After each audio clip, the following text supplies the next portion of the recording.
Hi, my name's Dan Severn. When I step into the octagon, it's a good thing there's a 6-foot fence because my opponent will be trying to escape. Dan the Beast Severn is an inescapable name for any fan who follows the sport for a significant amount of time. From Olympic wrestling alternate to UFC champion, Severn's name can be found engraved in the UFC Hall of Fame as a pioneer of the sport. At a glance, the Beast's impressive record of over 125 fights harkens back to a nostalgic era of real tough guys. However, upon closer inspection, everything isn't what it seems. I don't have to think. I can tell you Shannon Rich, all of them are fake. Travis Fulton, all of them are fake. So, is it true?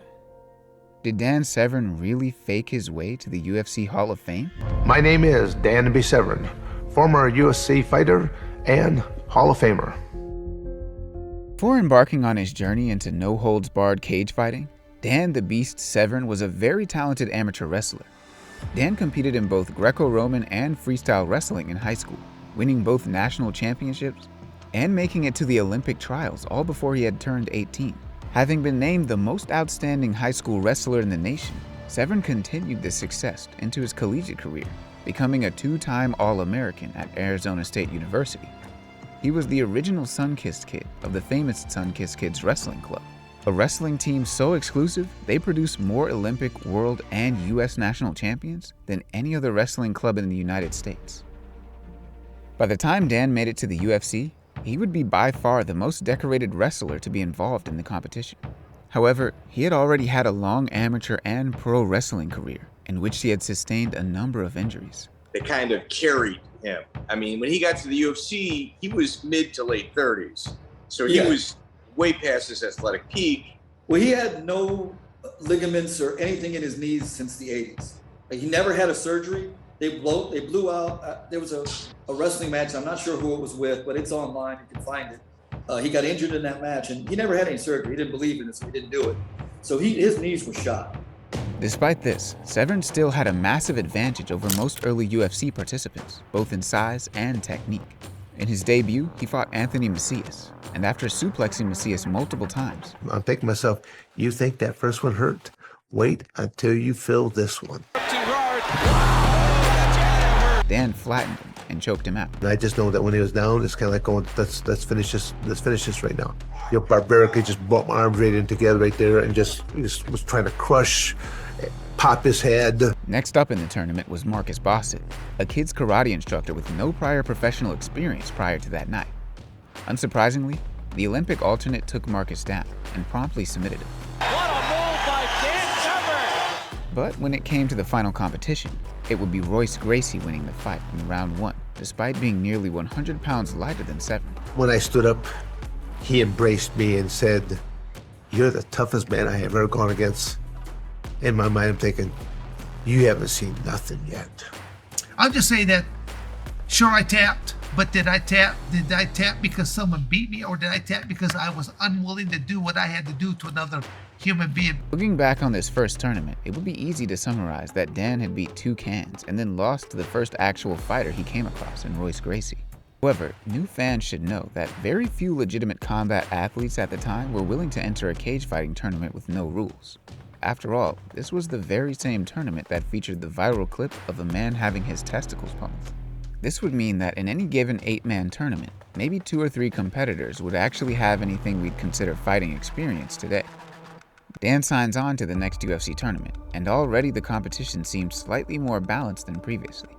In his first fight of the night, he's matched up with Joe Charles, who at least seems to match him in stature, even if his combat experience could be boiled down to training judo in high school. I'm looking for what can I drive him into it. I'm like going, do. I see a nice solid metal post. Next up was Oleg Toktarov. In the semifinals, I faced the toughest guy in the tournament, Oleg Toktarov, who again resembled a step up in competition, but in retrospect, had very few victories over anyone of note by the end of his career. Dan battered Oleg to a TKO victory, and was on his way to yet another UFC final. You people came here to see blood. Well, by God, you got it. The only problem was Oleg was the only other semi-legit fighter in that competition, which meant the UFC championship was served to Severn on a silver platter, with Dave Beneteau as the main course. I have to clinch him, or I have to jam him up against the cage wall. Wait, haven't you heard of Dave Beneteau? Of course you haven't. I mean, no one has. The Beast made his return to the octagon for UFC 6, however. Everyone knew who the man he was fighting was. The world's most dangerous man, Ken Shamrock! Ken Shamrock had fought in multiple UFC tournaments previously and had plenty of experience fighting in Pancras before the UFC had even begun. Sure, he was still 60 pounds lighter than Severn, but it would still be an amazing name to add to one's resume if he didn't tap 2 minutes in. So, skipping ahead to UFC 7.5, Dan takes out unknown fighter Paul Varelans in the first round, before riding famous bar fighter Tank Abbott to a lackluster decision. Now all that was left to do was headbutt Oleg Toktarov to an equally dull victory to claim his second tournament championship. The Beast came back for UFC 9 to face Ken Shamrock again. And this is where a lot of the questions surrounding Severn's legacy began. Prior to the event, the Athletic Commission allegedly told the UFC that fighters could no longer strike with closed fists. However, fighters throughout the night threw closed fist punches all the way up until the main event between Severn and Shamrock came around, and suddenly the open hand rule came into effect. This caused many to speculate that the closed fist rule by the commission was made up by the UFC, and the idea that the other fighters on the card just happened to ignore the rule was a cover for why the main event was an apparent fix. Well, it was not a work in the sense that we as promoters set it up. What is your opinion of those two? Do you think those two just kind of had I think for that bout, I agree with you. I think it looks like a work, and if it smells like a duck, looks like a duck, and flies like a duck, it's a duck. But then at the end, Dan reneged on the agreement he had with Ken and did a little bit of Dan Severn ground and pound, and that's how he took the decision. While we're here, actually, let's go back to making the judges show themselves on live TV and present their winner to the crowd. After this, Dan decided to fight on smaller shows, hopping between Japan, Brazil, and various locations in the States. All these fights came against debutantes or men with losing records. But it kept interest in Dan high before coming back to the UFC to get submitted by Mark Coleman. He returned in 2000 to fight Pedro Rizzo, a fight he would lose via leg kicks in round 1, and is also heavily speculated as a fix.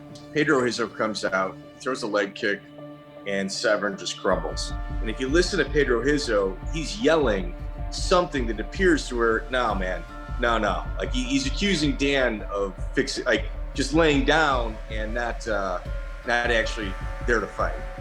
The biggest tell in this to me, and I've pointed this out to people, and as soon as I do, when they watch the video, they go, oh shit, that's true. Dan gets kicked in one leg and limps on the other. And that's it. That's his UFC legacy. It's not bad for an early UFC career, but Hall of Famer? The only two people he beat ended their career with winning records. And let's take a second here to talk about weight. Over the course of the modern-day athlete's career, the weight discrepancy between them and their opposition will be negligible. By the end of his UFC career, Dan Severn outweighed his 13 opponents by over 300 pounds. If we're being brutally honest about the Beast's UFC run, Oleg and Tank were never really good fighters, leaving a likely fixed win over Shamrock as his sole victory in the UFC that even feels slightly noteworthy. It would be disingenuous, however, to pretend that Dan is only celebrated for his performances within the UFC. After all, his record shows that he has well over 100 wins outside of the octagon, as legends sprinkled throughout an illustrious career all over the world. But if we take a sneak peek behind the curtain, we'll discover that this, too, isn't everything it seems. To understand the career of Dan Severn, we'll have to familiarize ourselves with the spectrum of fighting and what we think constitutes a fake fight. You have movie choreography, of course, where often actors and stunt doubles don't even touch each other most of the time. Then you have something more akin to modern-day professional wrestling, with predetermined outcomes, but athletes can still injure themselves through physical contact. On the other end of the spectrum, you have MMA, where two combatants are fighting to find out an undetermined outcome as to who the winner will be. But there's a fourth type of fighting, which sits somewhere between wrestling and MMA, one where athletes will indeed rough each other up, cause bloody noses, and create what very much resembles a real fight. But the winner was already decided in the back. Sometimes known as a shoot, this is what many of Severn's fights were outside of the UFC. You may well have heard of the professional fake fighter and the all-around terrible human being Travis Fulton, who became somewhat of an underground sensation for taking over 300 MMA fights. But almost all of these fights were either against total cans, staged, or Fulton would be paid to take a dive. Or sometimes he would just lose because he wasn't a very good fighter. Dan fought Fulton a number of times, and these fights were also fixed from the get-go. One, you had mentioned Travis Fulton, obviously somebody that appears on this record on more than one time. All of those fights appear fixed. The fight between Dan and Travis Fulton is, I trained Dan for that fight. I helped set up that fight, and I was the referee for that fight. And I was there when they had the conversation with Travis saying this is going to be a work. Although it wasn't just an irrelevant journeyman like Fulton who would take fights with Severn. Fellow UFC Hall of Famer Pat Miletich also had a staged fight with Dan. And when they approached Pat, they told him that Monty said it was okay. We're going to have it work. It'll end up in a draw. You'll look good. I'll look good. Nobody's going to get hurt. And it's all on the up and up. You can also watch a debuting Forrest Griffin clearly working with a 43-year-old Severn. Or what about the time promoter Monty Cox even explained how he put on a fake fight between Severn and Brad Kohler? They both convinced me, we will make this look real. No one will know. I go, I don't want anyone to know. I'm not telling Jeremy, the ref. I'm nobody. I don't even know about this. And so they go out and it's a pretty good fake. It's pretty good. Or when he had a fixed fight against Shannon Rich. I was just fortunate to have a good enough training camp together. Wow. Dan, you gotta stop, man. You gotta stop. We've all been in the locker room and Shannon Rich walks in and says, who wants the night off? But even on the rare occasion that the fights were in fact real, it would be a situation that, much like his early UFC career, heavily favored Dan. For example, at a time when Severn had over 100 fights and 87 wins, he took on 0-0 Stephen Eakin. Now, some people might argue that because he was 50, it was understandable why he might be fighting guys making their professional debuts.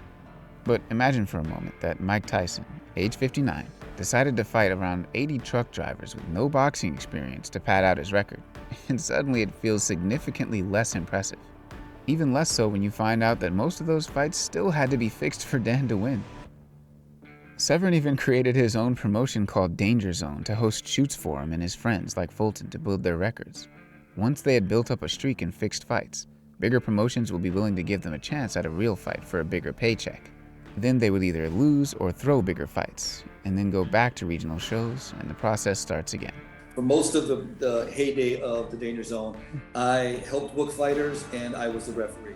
And I trained Dan, and I trained Becky, and I refereed. After Dan retired from MMA, he continued to participate in submission wrestling matches, recently competing against Frank Mir in yet another work.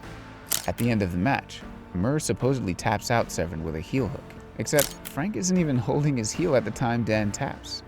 Once Frank realizes Dan has tapped too early, he quickly adjusts his hands to get the right grip around his heel. But it's too late. The jig is up. A legacy is like a canvas that we hold up to the world to cover our face. And as time goes on, holes can appear that reveal who really stands behind it. Dan Severn and the UFC painted a beautiful canvas for the beast, the all-American tough guy of yesteryear, built differently to the feeble athletes of today. But as time goes on, we see the real Dan through the hole. If you said, hey man, I only have $500, you'll say, okay, well, $500, I'll take him down and lay on top for 5 minutes and then I'll do something and scream. You get the beast scream. But that's what he did. The legacy of Dan Severn, however, isn't an unimpressive one. He truly was an exceptional wrestler with outstanding physical gifts. He really did fight some of the best guys in the world, and he really did grow the sport. And that's the thing about it is, the saddest part of Dan Severn's career to me is that he could have been the best. He could have trained and beaten everyone, but it just wasn't important to him. The UFC is unlikely to ever tell the true story about Dan Severn, as doing so would reveal too much about just how much of the early UFC was artificial and expose some of the other members of the pioneer wing known to have fake fights. So, now that you know the full story, does Dan Severn really deserve to be in the Hall of Fame?